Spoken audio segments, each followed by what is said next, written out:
Beleza? Esse é o primeiro da nossa série de vídeos que a gente prometeu, dos 9 vídeos que a gente vai gravar. Eu sou o Gustavo, do sócio do Personal Vestibulares. Esse é o Loic, é nosso especialista em alunos de medicina, coach e professor também.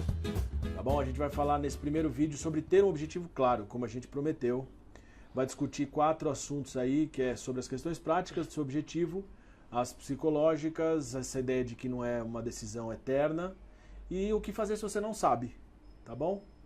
Então a primeira pergunta que vocês vão ter que fazer para si mesmos é para onde que eu vou?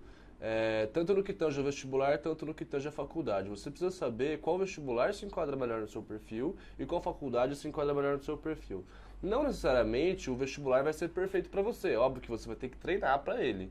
Mas existem vestibulares, por exemplo, o Enem, que a prova tem muito texto, ela é rica em texto e interpretação de texto. E tem provas como a FUVEST, por exemplo, que são mais sucintas e mais conteudistas, vamos dizer assim. Então, no sentido dos vestibulares, outra coisa que é importante você ver é a primeira e a segunda opção de curso. Alguns vestibulares, como a Unicamp, tem primeira e segunda opção de curso. Como que você vai decidir isso?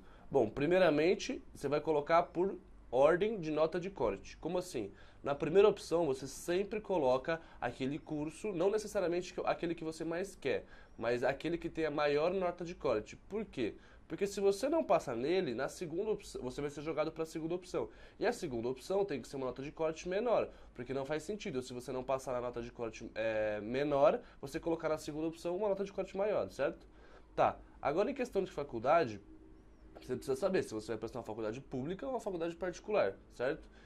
O que vai interferir nessa decisão? Primeiro, dinheiro, certo? É um pouco claro que o dinheiro influencia bastante, principalmente em cursos como medicina, certo?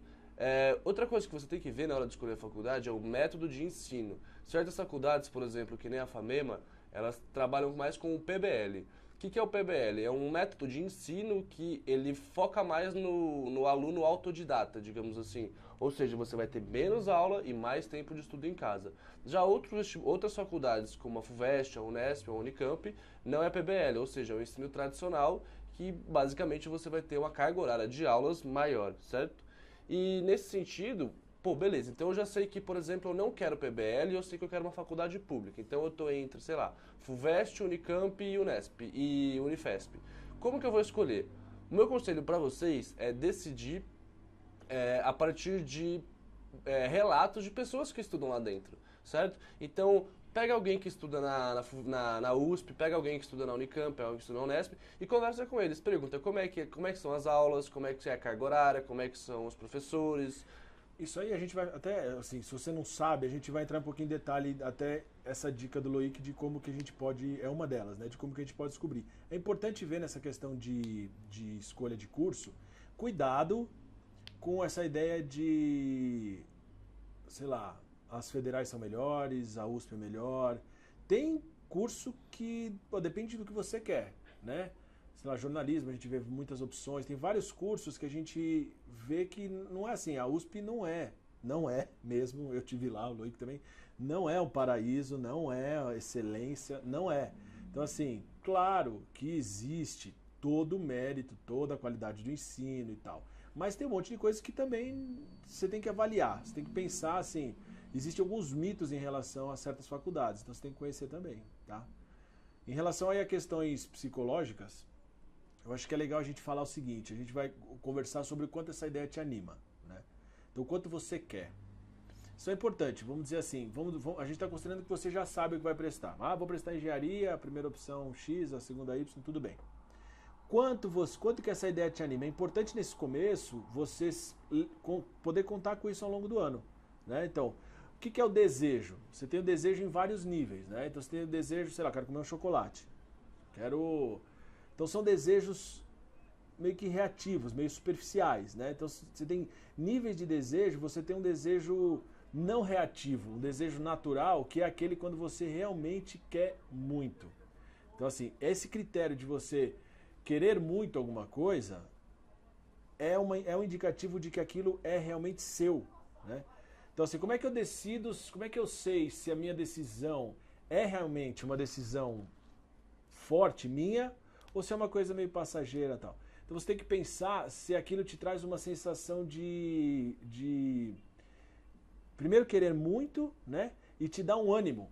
Sei lá, igual, sei lá, pensa uma coisa, quero muito jogar futebol, quero muito uma viagem, quero muito. Aquela ideia te anima, e aquela ideia, quando você se imagina fazendo, ela te traz uma paz. Pô, legal. É isso que vai ser o seu motor, né, ao longo do ano. Esse vai ser o seu motor. Então, esses são indicativos que vão, primeiro, te dizer que você está no caminho certo e te ajudar quando você precisar renovar suas forças, se estiver cansadão lá no meio do curso. E um exemplo do que o aluno pode fazer, por exemplo, é visitar a própria faculdade que ele quer estudar, ver a infraestrutura, ver como é que são as aulas, essas coisas, porque faculdades públicas são abertas ao público, e isso dá uma motivação. Tem muita gente que faz isso, vai e fala, pô, é aqui que eu quero estudar, entendeu? E isso dá esse gás ao longo do ano que ajuda bastante. Então, assim, você tem que... Então, assim, para ter essa coisa bem forte, o projeto tem que ser seu. Essa talvez seja uma ideia central do nosso vídeo. A gente pega muito aluno que o projeto não é dele, né? Então, para o projeto ser seu, você tem que ser igual um senso de propriedade, igual uma coisa sua. Se você tem uma coisa sua, eu vou lá e mexo, isso te irrita. Quando a coisa é sua, é importante para você, aquilo mexe com você. Então, se eu pegar uma coisa que é sua, você vai brigar comigo. Então, distrações ao longo do ano te irritam, é bom sinal. Ou seja, se alguém está te chamando para fazer uma coisa, você tem que estudar e teu pai te chama, alguém te incomoda. Se aquilo te incomoda, é bom sinal. Sinal de que aquilo é seu, de que aquele é um projeto seu. Agora, se tanto faz como tanto fez, se você vai, se você não vai, se é só uma coisa que você está ali só de corpo presente, mas você não está colocando em cada minuto aquela construção de como se estivesse fazendo uma casa que vai ser sua. Você coloca um tijolinho por dia. E se alguém te atrapalhar a colocar o tijolinho, você se irrita. Então, isso é uma ideia de que o projeto é seu, né? Então, por exemplo, agora vamos dar exemplos de quando o projeto não é seu, né? Como é que dá para perceber isso? Então, são sempre exemplos reais, tá? Família, que a gente tem. né? Principalmente. Assim, coisas que a gente percebe nas nossas sessões de coach, conversando com os alunos. Então, por exemplo, meu pai acha que a Federal X é excelente. Meu pai diz que quem não estudar na USP não vai ser um bom profissional. São crenças herdadas de alguém. Não importa o que seu pai acha, quando ele acha uma coisa dessas. Quem tem que achar é você, né? Ninguém da minha família nunca entrou numa faculdade pública, então eu estou sendo pressionado a entrar. De novo, isso não é uma motivação pessoal sua. Isso é uma motivação que alguém está colocando e você está sendo movido por ela, entendeu? E torna muito mais difícil você estudar durante todo esse processo, sendo que não é por vontade própria, você está lá colocado nesse lugar. Entendeu? Costuma não dar certo, né? Quando você quer uma coisa bem feitinha, você cuida, né? Agora, quando você não quer, tanto faz, se não ficar muito bom. Isso são coisas lá no começo que dão um reflexo direto no dia a dia. O aluno que não consegue, que não estuda, muitas vezes o problema está aqui nesse começo, né? Alguma pessoa, você pode falar assim, gosto de tal pessoa e ela faz tal curso e ela se dá mal bem, ela é feliz, aí você vai fazer aquele curso. Não, peraí, o objetivo é seu. Aquela pessoa, para ela funcionou aquilo, né? Mas pode não funcionar para você. Ou uma pessoa famosa, né? Nunca vi tanta gente querendo ser jogador de futebol quando é molequinho, né? Você assiste o jogo, então cuidado para separar o que você vê e parece legal aos olhos de quem faz, mas será que aquilo é legal para você? Né? Então, assim, não é porque é um amigo seu, ou porque um professor, de repente, eu gosto daquela professora, eu quero fazer o que ela faz. Mas peraí, aquilo que é bom para ela, né? Diferente do que é bom para você, certo? Então, por exemplo, então todo mundo diz que eu sou uma pessoa muito... Sei lá, para exemplo, a gente pode até citar exemplo pessoal, que todo mundo achava que eu tinha que fazer direito. Mas eu não gosto de direito, não queria fazer direito. Então, assim, a ideia do que os outros acham da gente também é um problema, às vezes. Né? Você é uma pessoa assim, você devia fazer isso. Cuidado, quem decide é você, né? Você tem facilidade com isso, então você poderia fazer... Cuidado. Então, assim, todas essas ideias que vêm de fora, né? Outra coisa muito importante, que assim, que atrapalha demais, a gente não recomenda, tá? Você pode até ter pessoas que vão nessa linha. Eu vou fazer tal curso porque paga bem, porque eu vou ganhar bem. Né? Claro que você tem que ter noção que se você define determinada carreira, em média aquela carreira tem uma condição, tudo bem, você corre Não, aquele risco. é um fator que você avalia na hora de escolher uma carreira, mas não precisa ser o fator determinante ou o mais pesado na sua conta, né? Então, por exemplo, se para mim é muito importante necessariamente uma determinada estilo de vida que a carreira pode ser que não me proporcione, você já tem que ir consciente quando você escolhe aquela carreira. Mas você não tem que ir porque paga bem. Porque você vai ter que sacrificar o estudo, vai ter que sacrificar a graduação, vai ter que sacrificar a preparação, tudo em função de uma ideia de pagar bem, só que não tem nada a ver com a sua vocação. E aí você tem uma grande chance de acabar frustrado também no final do caminho, né? Entendeu? E aí você vai, de repente, ver que talvez você nem consiga, porque como não tem a ver com a sua vocação, você não vai conseguir desempenhar bem aquilo. Se não vai ser natural, não vai ser feliz fazendo aquilo, sempre atrás da ideia de que você ouviu falar que pagava bem, né? Então, muito cuidado na hora de ter um objetivo que seja um objetivo seu, que não seja um objetivo herdado por ninguém, né? De ninguém, e que não tenha essas ideias aí, essas crenças de que eu pagar bem, tá? E sempre você vai poder contar ao longo do ano com o seu sonho. Então assim, tudo bem, a ideia é minha, eu decidi, aquele sonho é meu. E aí o exercício que a gente dá ao longo do ano, uma vez que está claro isso, é que você faça, semanalmente, de tempos em tempos, você faça até uma visualização de você estudando naquela faculdade, trabalhando naquele curso, né? Imagine você feliz fazendo. Uma coisa que eu fazia, por exemplo, é quando eu estava no cursinho, eu estava me sentindo um pouco desmotivado, eu entrava no YouTube antes de estudar e eu assistia vídeos daqueles vídeos de aprovados na faculdade ou no vestibular que eles queriam. E aí tem toda a entrevista deles falando o que eles estudaram, o que eles fizeram e tal. E isso te motiva muito, porque você olha alguém que percorreu o mesmo caminho que você está percorrendo e você vê que é possível chegar lá e aquele que dá aquele gás que você precisa, porque o gás, por mais que você tenha a sua motivação, o seu sonho, vai ter momentos que você vai estar esgotado, entendeu? E você precisa continuar. Fala aí, Loic, ele estava me falando ali antes da gente gravar que ele fazia esse exercício naturalmente, de se visualizar feliz como médico, né? Porque quando você está no vestibular, a sua vida se resume basicamente a estudar para o vestibular, né? Então você visualizar você na faculdade, fazendo coisas que você gosta, estudando matérias que você gosta, porque querendo ou não no vestibular a gente tem que estudar todas as matérias e muitas delas a gente não gosta. Por exemplo, eu nunca fui muito fã de física, mas eu tinha que estudar física para passar no vestibular. E quando você se visualiza na faculdade, você fala, pô, vou estudar, no meu caso, medicina, pô, vou estudar anatomia, vou estudar biologia celular, bioquímica, fisiologia, o que for. E isso dá um gás pra você, entendeu? Você imagina que você vai estar se sentindo realizado e coloca aquilo na sua frente como o seu horizonte, entendeu? Essa dica nossa é uma ideia de te conectar de volta a essa força interior que você tem nessa sua decisão, nesse seu sonho. Porque vai ser difícil ao longo do ano. Então, para você manter esse senso de propriedade da ideia, essa ideia de que essa força que te movimenta, é legal você se imaginar, mais do que isso, né? Não só se imaginar aprovado, você tem que se sentir aprovado. Então, é como se você antecipasse o futuro. Você tem que se sentir, né, fazendo... Caminhando na direção certa. Isso, com aquela certeza de que você já chegou, quase, entendeu? É quase uma ideia de que você já... Porque isso acaba te levando e acaba te trazendo esse objetivo quando você se imagina e se sente, né, aprovado. Você tem mais força de estudar. Então, esse exercício, uma vez por semana, pelo menos, ou quando você estiver meio assim, de falar, não, peraí, vou desligar esse celular que está me tomando muito tempo, vou estudar por quê? Por quê, né? De repente tem coisa mais legal, mas é porque você se reconectou com esse desejo pessoal. E se você se sentir inseguro, de tipo, porque vão ter momentos ao longo do ano que você vai se questionar, falar, será que isso é realmente pra mim?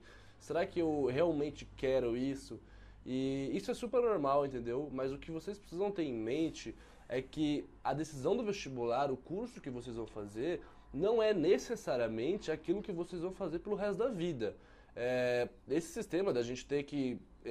dessa ideia da gente ter que escolher o que a gente vai fazer pro resto da vida com 16, 17 anos, não necessariamente ela é verdade. Você pode muito bem fazer esse curso e acabar fazendo outro curso depois. Ou você pode fazer esse curso e trabalhar numa área que não tem nada a ver com o seu curso, mas com o diploma que você conseguiu. Então, não se apegue muito a essa ideia de que é uma coisa que eu vou ter que fazer pro resto da minha vida e tal.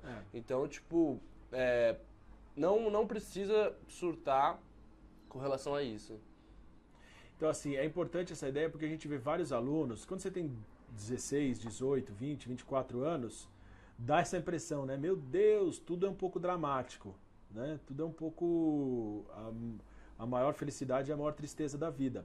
E não é assim, a gente sabe que os caminhos se modificam demais. Ninguém está falando para vocês fazerem qualquer curso. Pelo contrário, a gente está falando para você ter um objetivo claro, lutar por ele e ir atrás. Mas saber que não é uma decisão eterna para sempre na sua vida. Mas ela precisa ser uma decisão pessoal e não uma decisão de outras pessoas. Exatamente. E aí a gente parte para a parte final, né, para esse quarto assunto desse primeiro vídeo. Isso eu não sei, né? Isso eu não sei, não sei. Nada me anima, eu imagino, né? O que eu faço? Isso dificulta, né? Porque você não consegue mensurar o quanto está disposto a sacrificar se você não sabe, se você está perdido. Então não adianta a gente ir para o segundo vídeo falar de planejamento se você não tem esse objetivo. Então a gente tem que dar um passo atrás e procurar esse objetivo claro antes de tudo. E aí entra no que o Loic estava falando. Conhecer o curso e a carreira. Então assim, quais esses provavelmente eu acho mais legal. O que é conhecer o curso? Conhecer como que é os seus anos de graduação, como que vão ser, o que você vai estudar. O que você vai ver no primeiro ano, no segundo ano? Isso. Tem estágio, não tem? Obrigatoriamente tem que fazer uma pós, uma residência, você tem que ver isso. Como que é o ambiente na faculdade, né? E aí conhecer profissionais que já trabalham nessa área. Muitas vezes a gente tem uma tendência de se decidir em função dos nossos pais, porque a gente já conhece, eles são os profissionais daquelas áreas, né? Então é legal também abrir esse horizonte e ir atrás de coisa totalmente diferente, que você não viu em casa, né? Conhecer profissionais, conversar com essas pessoas, conhecê-los nos locais de trabalho ou visitar locais de trabalho. Pô, eu sou médico, mas não gosto de hospital e não consigo ver sangue, né? Eu quero ser médico... Não, então peraí. Né? Então assim, o seu ambiente de trabalho faz diferença, a sua forma de trabalhar, então assim, você vai... Eu não consigo ficar dentro do escritório, eu não consigo ter uma rotina, eu não consigo trabalhar com coisa com muito detalhe. Então você também aí tem que considerar as suas características. O que a gente está falando é para você observar o mundo, as carreiras, os cursos e observar a si mesmo e falar como é que eu me encaixo? Funciona para mim? Ou seja, nesse tipo de trabalho, eu que tenho essas características, né? Então o que você tem que saber de você? Matérias que você gosta, atividades que você gosta de fazer. E aí você tem que conhecer também, existe aquele estado de fluxo, que é quando a gente está totalmente envolvido com alguma... Não vale para game, tá? Para o PlayStation, Xbox, não vale. Mas, enfim, se você tem uma atividade... Nossa, quando eu começo a ler um livro, eu fico horas ali e não vejo o tempo passar. Isso é um indicador de que aquilo tem a ver com você. Muito a ver com você. Né? Que não era o meu caso, por exemplo. Eu não conseguia passar segundos lendo o livro. Enfim, você vai ter esse conhecimento de si mesmo, o conhecimento do que as carreiras oferecem, do que os cursos oferecem na graduação, e aí você vai juntar os dois. E você vai procurar ver se você cabe nesse curso e nessa carreira. E tem muita gente também que fala assim, olha todos os cursos que tem, um guia do estudante, alguma coisa assim, e fala, pô, não tem nada aqui que me agrade. Na verdade, na minha opinião, o que falta é você conhecer um pouco melhor os cursos, porque aquilo que está no papel, o que é o curso de direito, não sei o quê, é um pouco superficial. Ou seja, conhecer pessoas dos cursos, visitar faculdades, que nem a gente já falou, é justamente aquele lugar ou aquela pessoa que você vai ter o contato real de como é aquele curso, entendeu? Outro exemplo legal, outra dica é a seguinte: você vê uma pessoa fazendo determinada coisa, você consegue, quando você olha e fala, eu queria fazer o que essa pessoa faz? Poderia ser eu fazendo aquilo? Esse é uma forma de você juntar essa ideia do que como é a carreira e de como é você e ver se você se encaixa. Cuidado que não é assim, não é para você perguntar, eu queria ser aquela pessoa. Não é isso, né? Porque aquela pessoa pode ser feliz fazendo aquilo, você não. Mas poderia eu estar naquele lugar fazendo aquilo, naquela profissão? Isso é muito legal, isso para mim funcionou demais. Então você vê um médico exercendo a medicina, você vê um engenheiro exercendo engenharia, você vê um jornalista, você vê o cara de games, né? Você vê o biólogo, você vê o cara que às vezes acabou que fez um curso, mas foi ser vendedor, foi abrir o próprio negócio, né? Então, pô, se eu tenho o espírito empreendedor, talvez eu queira pensar num curso de administração. Ou aquele monte de cara que faz engenharia e não trabalha na área, né? Aí assim, mas mesmo assim, quando ele foi para engenharia, ele tinha a ver com as questões de física, química, ele tinha a ver com o raciocínio analítico, capacidade de resolver problemas, ele tinha a ver com esse estômago para as coisas difíceis, porque engenharia é um curso difícil, não é um curso gostoso. Mesmo quem faz, assim, tem as pessoas que gostam, mas não é um curso feliz, né? Você vai sofrer. Mais ou menos isso, tá? Então, assim, essa é a ideia de como você junta o mundo real com o seu mundo e decide a faculdade. Mais que isso, a gente não vai falar no vídeo porque isso muda muito, mas a gente vai dar na descrição alguns links de curso, coaching vocacional, então isso importa, né? Claro que às vezes você precisa de uma ajuda e ela é importante. Um coach vocacional, um coach de estudo, existem programas para você descobrir o seu caminho, para você... Fica até assim, a gente falando assim, parece que são dicas, fez, resolveu. Às vezes é mais profundo, tá? Às vezes justifica uma terapia, às vezes justifica você avaliar se aquele seu momento também não está bom, se você emocionalmente não está bem, você não vai conseguir decidir nada porque o seu problema é pessoal, é familiar e às vezes para o outro ano você vai começar melhor. Então tem uma série de coisas que podem ir num nível mais profundo. A gente vai dar dica até de serviços de profissionais, né, na descrição do vídeo, que podem ajudar quando você... Senão não adianta. Resumindo, a gente quer dizer assim, não adianta se você não tem um objetivo claro e se você precisa de mais tempo para você descobrir esse objetivo, você precisa ir atrás. É aquela frase, né? Se você não sabe para onde você vai, qualquer caminho serve, né? Então é muito importante que você tenha o seu objetivo bem claro na sua mente. Ao invés de ficar gastando tempo em qualquer caminho, né? Então é legal fazer isso aqui. A gente resumiu um pouco do que a gente queria falar para não ficar um vídeo muito longo, tá? Vocês podem comentar, a gente pode fazer um segundo vídeo sobre esse tema, a gente pode conversar mais. O próximo vídeo a gente já vai entrar no planejamento, tá? De quando você tá tudo claro, objetivo claro, como que você se planeja para o seu ano de cursinho, tá bom? Mais alguma coisa, Luiz? Só isso. Por enquanto não. Valeu. Valeu, galera.